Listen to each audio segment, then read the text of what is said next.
You're working on your computer, laptop, iPad, whatever, and you start searching stuff and you're starting reading stuff.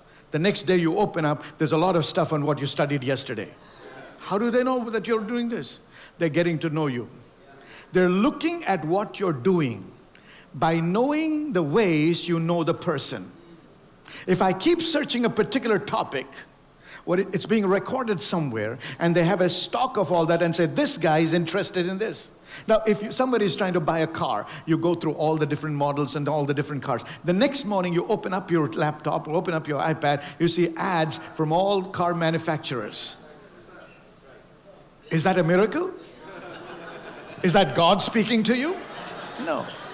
But Google is becoming like God. Are you with me? That's why, you see, we are enabling them to become like, because the first thing we do, we have a problem, we don't go to God, we go to Google. And as we go doing these things, what are they doing? They're studying our ways. When you study the ways of a person, you get to know the person. Are you with me, everybody? So Moses said, Lord, teach me your ways that I may know you. So it's important that when we take an action, whether it's to recover all or to have a direction in life or to make a decision in life, then you need to know and know God. And knowing God is what gives you the ability to hear Him and know His direction in which He's leading you. Say amen. So Christianity is relational. So it's not a religion. You have to develop that relationship with God where you're walking with Him and He's walking with you and you know the heartbeat of God. The Bible says the people of Israel knew the acts of God, but Moses knew what?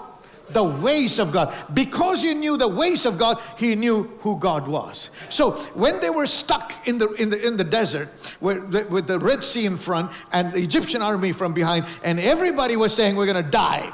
Are there not enough graves in Egypt that you brought us here to die over here? And they were complaining. Moses said, shut up.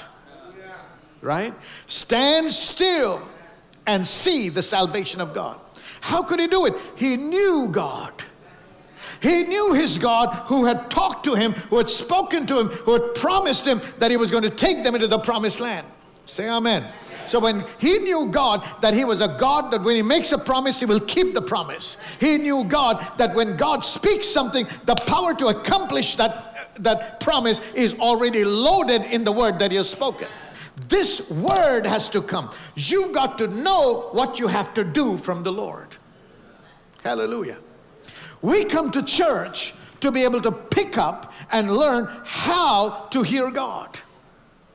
See, this is not just education to your mind. It's an education for your soul and spirit. You have to receive. You have to come to the place where you become more intimate with God so you can know and hear what God is saying. Say amen. Thank you for joining our online community. For weekly updates, make sure you subscribe to our channel and also click the bell button for further notifications.